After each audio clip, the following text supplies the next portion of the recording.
Welcome everybody to the Forge Man online gathering. My special guest today is Jared Gainham. Jared, welcome to the Forge Man online gathering. Thank you, Stephen. I appreciate you having me, brother. It's always great to be here. Yeah, so what we're gonna do is just tell, you're seasoned inside of the Brotherhood now. You've been on a few of these, a couple of these. So just tell for the people who don't know you, a little bit about yourself, what your business is like, and I'm gonna go over to Facebook while we do it, make sure we're going live, make sure the sound's good, and then we'll get rolling. Yeah, man, I love it. It's always like, well, how do you begin, right? So I'm Jared. I'm in Tampa, Florida. I've been in the personal development world for over a decade now. Woo. I have been working with some of the best names in the industry, including I'm a trainer for Tony Robbins. There's a coach named David Bayer, Inc. 500 coach. I'm his lead strategist for his clients, for his high level clients there.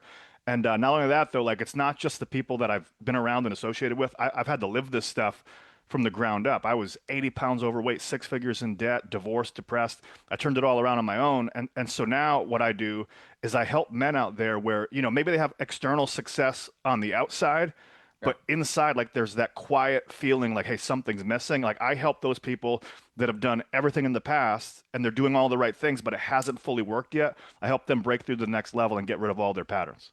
Yeah, I mean that's so good, because it's like when we go through things ourselves, and that's why we do this. That's why these events happen and things. It's because it's just like, wow, I walked that journey and went through that, and if I can take the period that somebody needs to walk through and the pain that somebody needs to walk through and compress that down, why wouldn't we do that?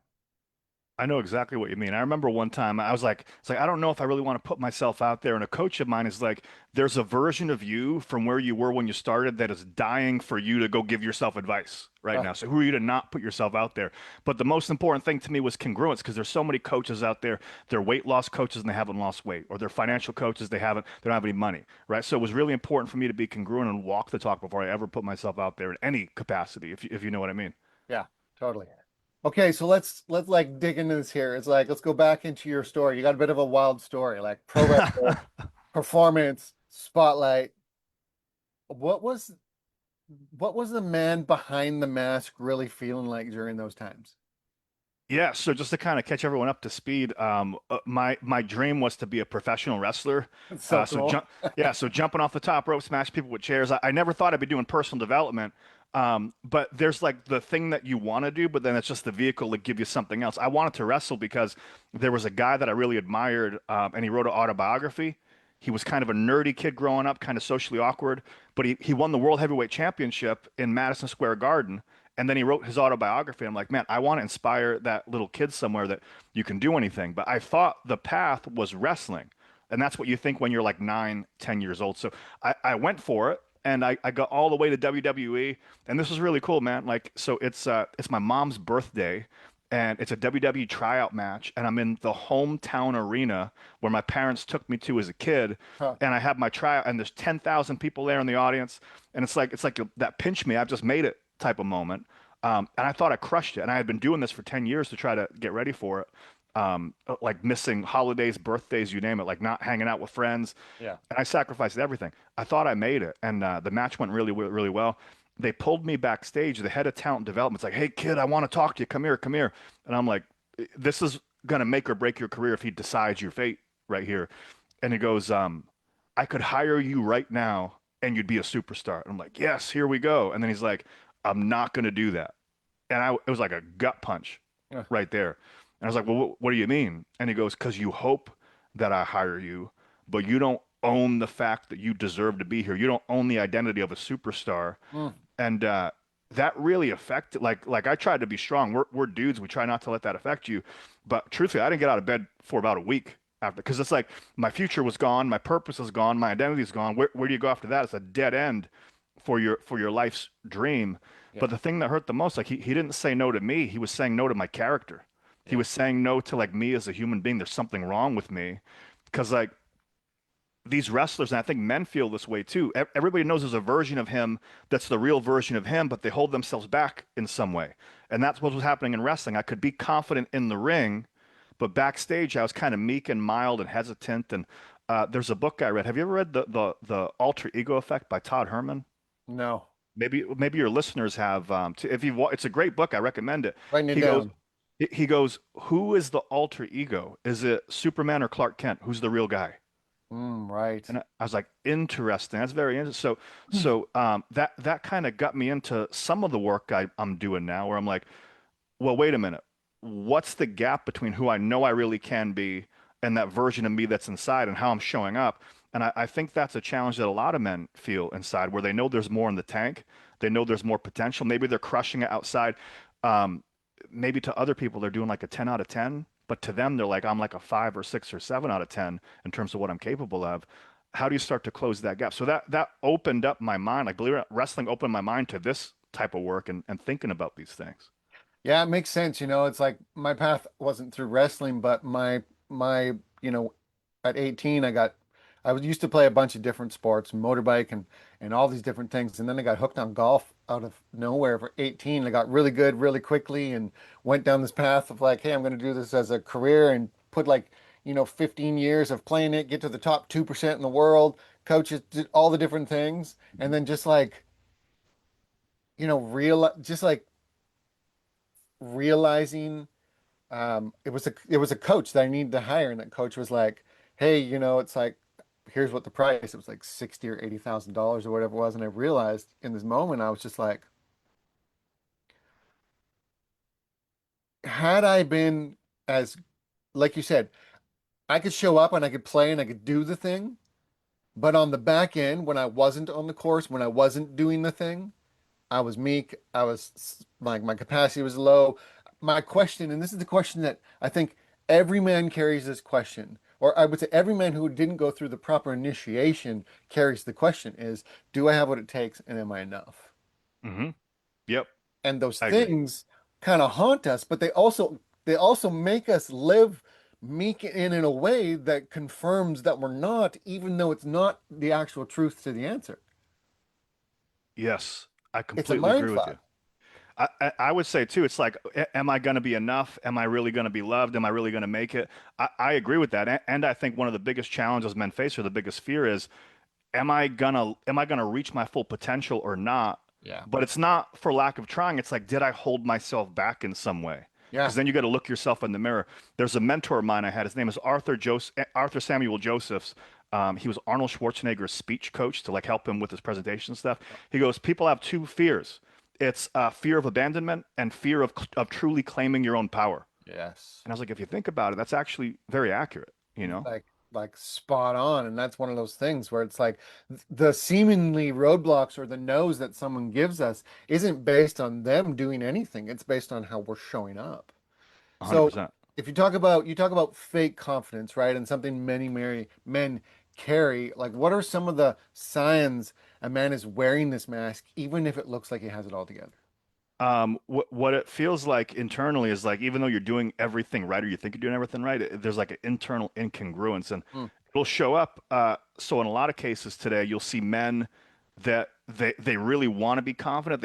So in wrestling, right? There was the main event guys, then there were guys that never made it past the opening match or even local wrestling. Yeah. And like, well, what separates them? Well, these guys have something called the it factor. You're like, what the hell is the it factor? Right? Well, there's something different about the way they're carrying themselves, or their presence, or the way they're showing up, or their confidence, right? But what a lot of men face is they're either wearing that nice guy, people pleasing mask, right? Because of the way society's conditioned them. Or the other thing is they go the other way, they swing the other way, and they're tired of being a people pleaser, and they go, well, that doesn't get me the results I want, so let me go act tough, act cool, act Yeah. calm. But it's not authentic. There's a falsehood to that, and they're trying to be dominant or trying to be fake powerful. It's not authentic. There's nothing wrong with being powerful, but when you're faking it, it's like people can smell the incongruence a mile away. And then there's a third one which is starting to emerge now. It's like that, like they almost spiritually bypass, where Yeah. they get so deep in their own process, but they're using it to not feel things or not really authentically connect to people. And there's nothing wrong with being a great guy and a good person and a powerful man and someone that's deeply connected into personal development. But when you're doing it out of avoidance or out of some type of mask, then it creates disconnection, you know? Yeah. So Yeah, this it's crazy. It's almost like it's like it's a waiting for permission to be able to just step into something that's here right now. yes. Like that Yes. version of all of us is here right now. It's not like it's like 6 years down the road. It's right now. But it's like this perpetual, like external validation and approval seeking. Like, tell me it's okay for me to be in this spot. And the world's not going to tell us that.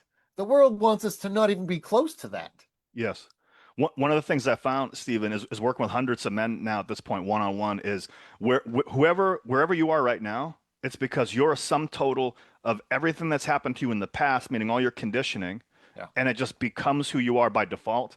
And then also what you expect about the future. So if you're on a GPS, like on the car, your destination controls your route, which way you go, right? Yeah. But a lot of people, they project their past onto the future, or they take this like, oh, this is the real me, but they don't take it and they make it now. They put it in the future, so they're always not quite there. Yeah. One of the big secrets, and this is what I help men do, is I help them envision that future identity and really get real with it, and then bring it into the now, and then anchor it, so they're acting as their future highest version of themselves right now, and then their results start to match. Right. I mean, it's so much better to do that than either be stuck in Groundhog Day or following a carrot on a stick. There's a third option. That option can move you forward like pretty quickly. Totally. So if you could go back and say, like, to the version of you in the ring, right? What would you say to him? Well, this is what I noticed one time. I was having a big time wrestling match locally. It was like a tryout match though, and I got the opportunity to wrestle Booker T. And I don't know if you know who he is, but he's a five-time world heavyweight champion. He's a big name in the industry. Yeah. And I was nervous. My girlfriend at the time broke up with me right before I went out. Mm, And I was devastated. I was crushed. I was beaten up. She's like, I cheated on you last night. I was like, oh, you're gonna tell me this now? I'm about to have the biggest match of my life, and my shoulders are slumped, and I'm all hunched over, and I feel super depressed. And then something crazy happened. Like my music hit, and I started like spraying water on my face, and I'm like, here we go. And I went out, and I was the absolute most confident version of me as this wrestling character for 20 minutes. yeah. And then when I came through the curtain, it disappeared again. But it happened so fast. I go, wait a minute, why did I feel amazing there, but not amazing there? And what I realized is it was a state and it was an identity, and the identity is a choice.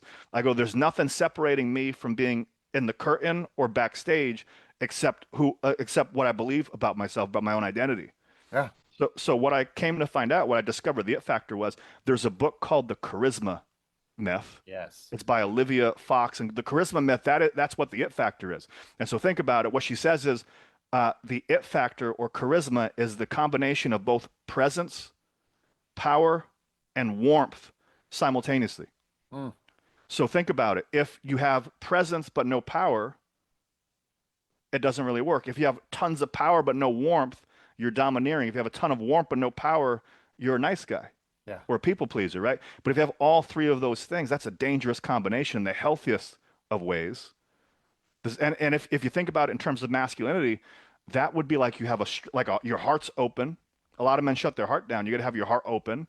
You have a really strong backbone and a spine, and you have boundaries. At the same time, like your manhood's also online.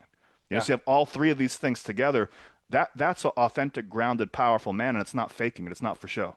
Right. It's almost like vulnerable, exposed, and lethal. It's That's what's Jordan Peterson says, like, be dangerous but control it. yeah. I think that's the pattern. And Yeah. even Einstein is like, I have no idea what a woman wants. He's like, for everything I figured, I have no idea what a woman wants. I'm pretty sure it's those three things at the same time. Yeah. Yeah, that's wild. Guys, drop a fire emoji in the chat. Just put a fire emoji in the comments because this is fire. Fire it. Put it in there. Do it. Don't just sit back and watch this. Actually engage. Put a fire emoji in the comments. Okay, moving over. We're going into what happens. Okay, what happened when your life started falling apart? Like, what was the moment where you realized, whoa, this has to change? Man, brutal. So be careful what you wish for, guys, because I think I was at a seminar one time and like I was feeling good about myself. I'm like, man, I want next level. I want next level mastery. And the universe is like, great. Here's the middle finger. Your life's gonna fall apart. Figure it out. Yeah. And it did, and it was brutal. But I'm so happy that it did because now I have this perspective to help people.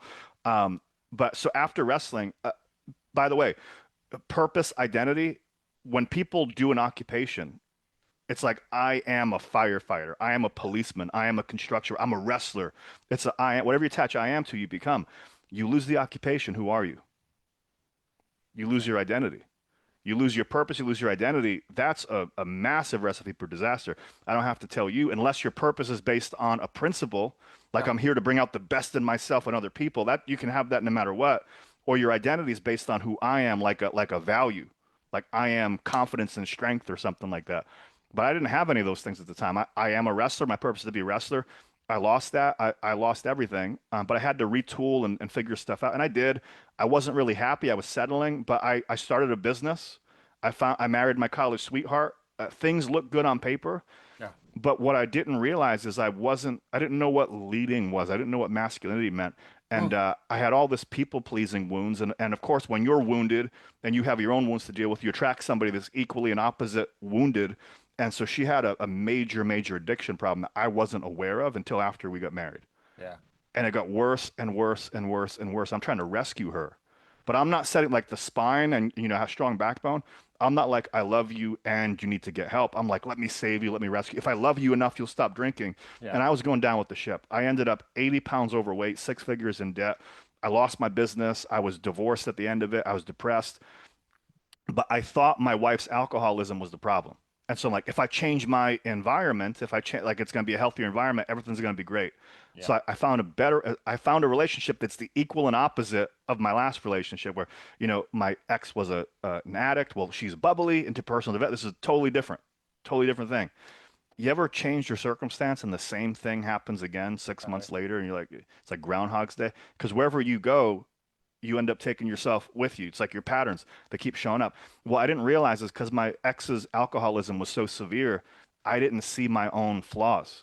Yeah. I didn't cause the alcoholism, but I didn't see it. And I didn't know the first thing about being an authentic man. I didn't know the first thing about leading. I didn't know the first thing about, I had a lot of intellectual knowledge. I could teach stuff. I understood personal development. I read all the books. I had been to all the seminars, but I didn't have any transformation. And Yeah. my girlfriend wasn't happy with me. It's like 3 to 6 months into the relationship. It was just as bad as 7 years in the marriage. She's ready to bail. I'm like, this is me. I got to figure something out. And there were three decisions I made. Number one, it's don't blame anybody but yourself. Take radical ownership of it. But then number two, it's figure out not what like a mask of masculinity is, but what does being an authentic masculine man, what does being an authentic leader actually mean?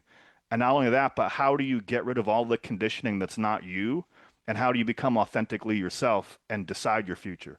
And that's what started turning it around for me is I made those two decisions there. Like, Yeah. what is actual masculinity and how do I turn everything around permanently? Isn't that wild? Like, and those are huge pivotal parts. And it's wild when you get when a guy can get to that place. And I had to get to that place. I went through 10 years of depression after like that thing went. I was just lost. Hmm. Guys, people don't know. It's like very few people know. I went through a 10-year span of just fucking depression. It looked like I was fine, but I was lost. My identity was I am a professional golfer. And then there's a certain point, like you just said, when we can get to the point where we go, wait, and I say this to guys in business all the time, which is your business is not your problem. You're your problem.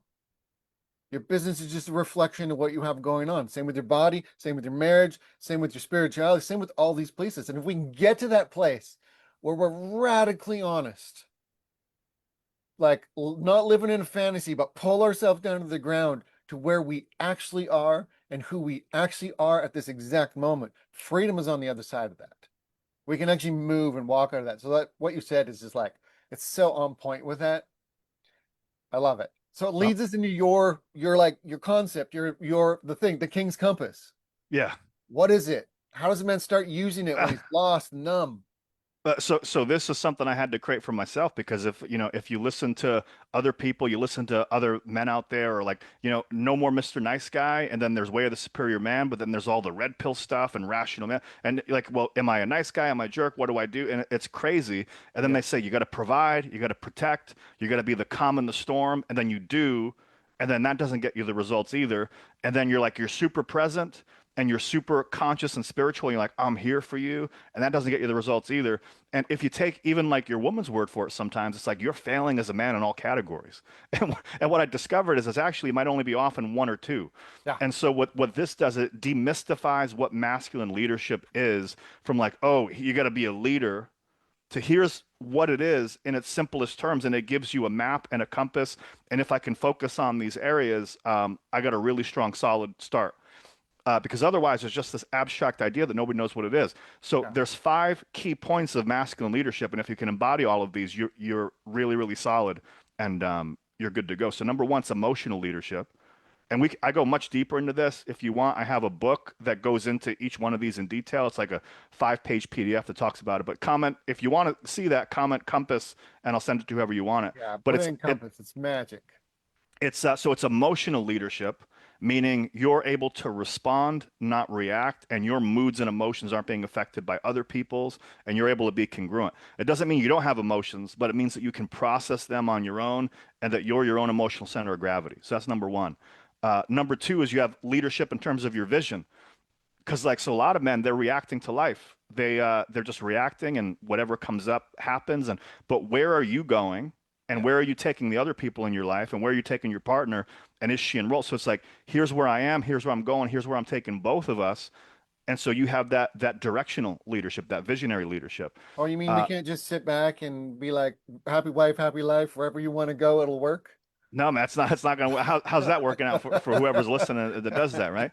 And then so number three is logistical leadership, because believe it or not, like a lot of women they run the household in terms of they feel like they're managers, or they feel like they gotta like nothing gets done unless they make it happen or they ask for it. So logistical leadership, do you have that energy of ownership? Like I own my space, I own my domain, like the how all of that. Like so you're taking care of things in terms of like I got this handled and don't worry about it. So she can relax into her feminine. And then number four is that energetic leadership, which is it's not just about providing and protecting and being serious. It's do you have that spark? Do you have that fun, that spontaneity, that Yeah. natural polarity that allows her to relax, and that playfulness and that youthfulness and that banter? And then number five, that's embodied leadership, or I sometimes call it spiritual leadership, but not in a religious sense, but just in like, do you embody your code? Are you congruent? Do you walk your talk, or are you just saying a bunch of nice things and saying, hey, I'm going to be there for you, but your actions don't match up? So are you aligned internally and externally? So Yeah. when you have emotional leadership, visionary leadership, the logistics handled, energy, your energy is on point, you have that polarity, and then you're embodied in terms of your congruent. That's really five key points to the compass where if you can get those to a good level, you're leading pretty strongly in your masculine power. Yeah. That's like, it's so good because it's like, it's not, like you said, it's not like, oh, provide. It's like, there's an aspect of this, but it's going to miss a lot. And it's all these different pieces. And really, when it comes down to like the full, like picture of it all, it's integrity to my word, and I say what I'm going to do, and I lead. Leadership, actual leadership is I live what I lead and I lead what I live. Yeah. Straight across the board. Yeah. And men, we like to solve problems. And so the problem is like, well, how do I be more masculine? How do I lead more? Well, it's a framework, right? Like so now you see it. Now you have something to work on. I can go, okay, I can see these areas. You're probably strong in a few of them. You're probably less strong in a couple of them too. Now you know what your gap is. And now there's something that you can work on and fix and improve. And there's a map, finally. Right? Okay, so you say masculinity isn't broken, it's forgotten. Yeah, Right? what I say is there's no such thing as toxic masculinity, toxic femininity, because a lot of men they're like, oh, Thank women you. are yeah. There's unconsciousness, period. There's unconscious people, there's unhealed people, and there's people that are living from their wounds and living from their triggers. Yeah. If you become a conscious man and you're able to lead somebody and you're with a conscious woman, the gift of your masculine leadership and your power and your strength is one of the greatest gifts you can give somebody. Yeah, and if I label that, if I label her or she labels him, as soon as I label someone, now I'm victim to it, and it's her, and it's outside of me, and I can't really do anything about it. Or I can try to save that person and then watch what happens, right? As soon as you label something, you lock it in a position, and it's very, very difficult for it to become anything else. Yeah. So I Wow. try to not label as much as possible. Yeah. So after everything collapsed and you like had to rebuild, right? What helped you rebuild? What are the tools that actually work? Like not the hustle, the hype, but the tools. I'm sure, like many of your listeners out there, or viewers, they've done the books, they've done the seminars, they've done the personal development, they've done the journaling and the ice baths and everything. I did all that stuff too, but things would work for a minute, And then it's like I try to stand up in the ocean and a wave would knock me right over. Mm. And I couldn't stand up. But it's like I changed my environment. I changed my relationship. I'm doing the morning routines and the habits. I'm going to these seminars. Why is nothing working? And I realized that's building things from the bottom up. That's building things at the effect. Yeah. But I want to be at the cause of my life. So how do I be the cause? And I realized, well, what's my purpose? Well, my purpose, even as a child, wanting to be a wrestler, was I wanted to help people. I want to make something of my life and then turn around and say, here's how to do it. So, okay, if I'm going to be a leader and an inspiration and example as my purpose, I'm not showing up that way right now. I'm very incongruent. So, who's the identity that lives the purpose? And Yes. that's what I did. Remember, I told you, pull the future version of you into the now. Yeah. I'm like, there's a version of me in like a parallel reality where he's already doing that. And if I got really real on who that is and brought him in now and started acting as if, how would he show up? And it wasn't like a thought experiment.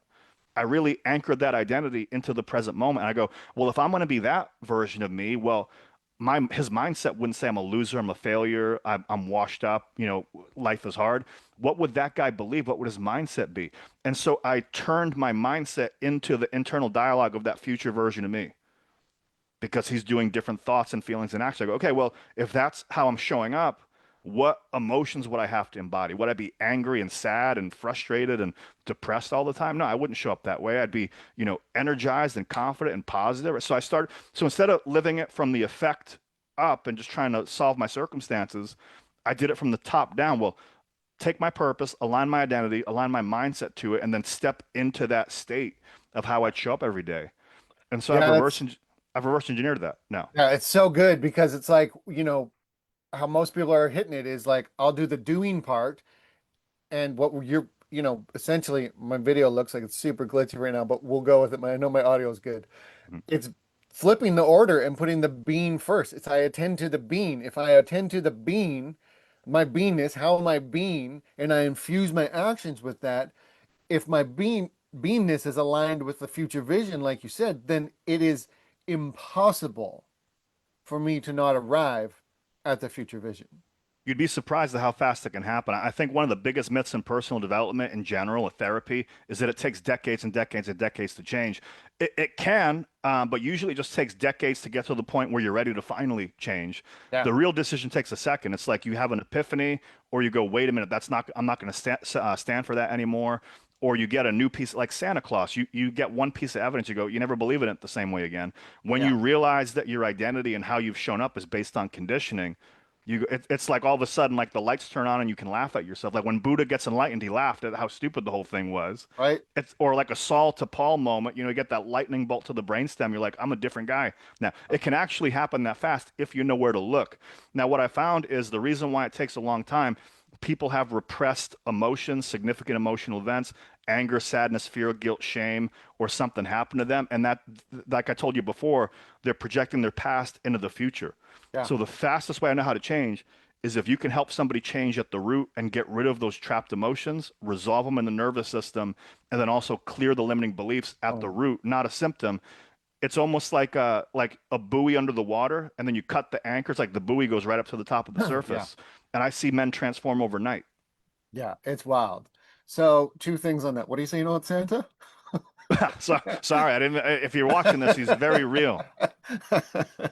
Yeah, it's so like that way you put it too, though. It's, when it's like cutting it so the buoy comes to the surface. And, there are times in our lives where I think sometimes maybe there's something that happens that lets us, like if we're this buoy, that lets us get a moment where we sip some air for the first time and go, what was that? Mhm. What was that? Once you have a sip of that, nothing else will do. Like I nothing agree. else will do. It's wild. Hmm. Okay, so talk to us about the 7 levels of self-mastery. Like what are they? Where do most men get stuck? Yeah, it's what I just shared. But I just shared it with you, kind of like as my experience of it. So what that means is, so number one is you figure out what your purpose is, Yeah. And then number two, you align your identity with how your identity is your strongest held belief about yourself. You don't rise to what you want, you fall to your level of your self-concept. So if whatever you're saying I am is that's what you're becoming, so you create your identity based on that purpose. You align it to the purpose. Then you go, well, what's the beliefs and values that I have to have? A lot of people have values in conflict where they want success, but it's because they're afraid of failure. So like even their motivation to succeed is based on, like I want love because I'm afraid of being alone. So their values are in conflict. So we want to Yeah. align those. So your purpose, your identity, your mindset, and your values are aligned. And then you clear all the negative emotions. So anger, sadness, fear, guilt, shame. You embody the emotional state of that person you're becoming. And then that trickles down into the resources that you have, the skills that you learn, because there might be some stuff you need to close the gap on. And then you anchor that into rituals and habits, right? Because there's your purpose. Well, what are the things you do every day that makes that inevitability? And Yeah. then you ground that into your environment to make sure your environment conditions the change long Yeah. term. And Yeah. Yeah. It's that so that good too. Go ahead. I was just going to say that's essentially what it is. And people think that I turned my life around by like doing a whole lot of stuff. I didn't. Like the whole secret to everything I've done is instead of focusing on the external, I go in and I go, what's this block telling me about me? And then I clear it internally first, and magically the block outside goes away. Yeah, when we can get to the point where we're seeing life metaphorically, where we're seeing life as um, what is it telling me versus I'm just in this thing, like it's everywhere. It speaks to us everywhere. Hmm. And a lot of guys get it, when they go sit in nature or go out away from the doing of stuff and just are be or go fishing or whatever it is and like are able to be in the elements and see it, but it's there all the time. It's just like if we access it. And that piece was so good too. Like our power, it's like and I've talked to so many guys about this. It was just like feeling like, well, I don't really want to go in there because I'm scared of what's in there. And it's like, what's in there is your power. What's in there is the parts of you that you're fucking looking for. You're just looking for them in all the happy clappy bullshit on the outside, but it's not there. It's in here. And if you have the like willingness to go into this, and it's not once, it's every day. It's a way of being. It's a total transformation and shift. The way I was is no longer, and the way I am is how I live my life. You said it Like it's perfectly. total shift. Okay, so can you share with us a story? Like any, I'm sure you, I mean, I know you have testimonials of, a guy who worked with you who was like broke through, reclaimed his power, went through the gamut of it. Oh yeah, this is wild. So there's it's been hundreds of guys at this point, but one of them in particular, he came to me because he was engaged, and his girlfriend or his fiance was about to call off the wedding because he had all of these patterns from the past that was holding him back. Because when you're in a relationship, sometimes you're not reacting to the person, you're reacting to everyone else in the past that dated you and your mom and your parents and all that stuff. Wow. And he was having like he wasn't seeing her for who she was. He was seeing the pattern. And by the way, whenever your reaction is overblown to what's happening in the moment, it's you're not reacting to the thing, you're reacting to all the stacked experiences of it. So he came to me and he's like, I don't, and I go, I can't guarantee it's going to fix your relationship, but I can fix and help you fix yourself. And then when you do that, you'll see what happens after the fact. So I did that with him, and he got rid of like he goes 10 years of baggage in a couple of hours of conditioning in like a few hours, few sessions. And like I heard his voice drop into his stomach. Yeah. I saw his certainty show up. He started showing up as like this authentic, grounded, masculine leader. His businesses took off. He had a hard time setting boundaries with like he had a business partner, and he wouldn't ask for what he wanted. He was able to renegotiate his deals. The rest. So this is all like side benefits of it. Come to find out, 3 months later, he ends up getting married, and his fiance's like, "This is the man I always wanted you to show up as." And he sent me a bunch of WhatsApp photos of his wedding, and it was like the coolest thing. But it's like proof positive of how this works because it's one thing to be anecdotal, like I did it to myself, but like after you do it with so many people, and then you see constant improvement with everybody, and you see it's affecting people interpersonally, it's like you got to know that your thing is the thing. It gives me rock solid certainty in what's possible for people. Yeah. And that's awesome because like, I mean, we're coaching, we're in transformation. If you're not like certain People feel it too. It's the same thing. It's the same thing you've been talking about the whole time, like certainty. And that's one of those things that you just mentioned too that was really cool was when the reaction is out of I call like disproportion. You know, I used to have it used to be an iPhone cord that was like wrapped up, and I'd be like, why is this iPhone cord getting me from 0 to 10 right now? And I want to like destroy this thing. And sometimes, you know, obviously it's out of proportion, but it also happens because when we're so used to numbing and sedating and pushing that shit down because we just don't want to deal with it,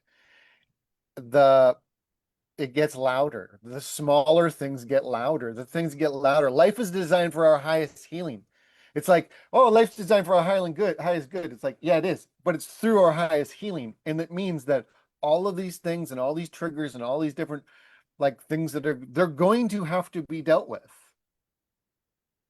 Yeah. And when you There's no release it, escaping it. when you release it at the root, it's like I think Wayne Dyer's like when you change the way you look at things, the things you look at Yes. change. When you change it at the root and you get rid of your triggers, it's like oh, like it's like you're looking at life through a new lens. Yeah. Yeah, it's wild. Okay, final word. There's a man watching out here who feels like he's losing. He's has no confidence. He's losing his marriage. He's losing his focus. He's just it's just like I don't know where to go and what to do. What do you say to him right now? Yeah, I would tell him first of all, like, hey, that doesn't mean that you're failing. It means you're human. There have been, I would say, millions of men that's done this before that have gone before you that have had similar experiences. So it doesn't mean there's anything wrong with you, and it's not you, it's the pattern. And you have a whole bunch of patterns from your past, significant events and emotions and things that have happened to you that you didn't even decide, you didn't even choose. It's just stacked up and you've called it you. And you don't even have to become somebody new. You don't have to fix yourself. You just have to reclaim that version of you that already exists. And when you do that, things can turn around very, very rapidly. If you need help, there's people that can help you, and it's not over. And really, like the you might not be able to control outside circumstances, but you can control the meaning. And this could be one of the greatest opportunities of your life to be able to find yourself and start over. And maybe this is a gift. Maybe this problem is a gift for you to be able to find a new level in yourself. Mm, yeah, so good. Where can guys find you? Yeah, I have a website, selfmasteryformen.com. We got resources. I'm on YouTube, so Self Mastery for Men on YouTube. And then also I got a Facebook group, facebook.com/groups/ Self Mastery for Men. And we're putting content in there all the time, and we have a great discussion, great community. Nice. We'll put all that stuff in show notes for you guys. And you've already done two talks. Guys, go back and listen to these. Like part one, part two. Like this, it's fire. What was the word that you got to put in the comments for your your compass? Oh, yeah, yeah. So comment compass below if you want the King's Compass for Yeah. sure. Put the And compass in. if you want info on the 7 levels of mastery too, I have a book that explains that. Just put in put in blueprint, and I can get you that too. Sweet. All right, guys. Thanks for watching. Thanks for being here. Be sure to reach out to Jared. Jared, thanks for being on here. Thanks Stephen, for thank you being for on the having me, brother. gathering. And we'll see you guys on the next one. It's a pleasure. Peace.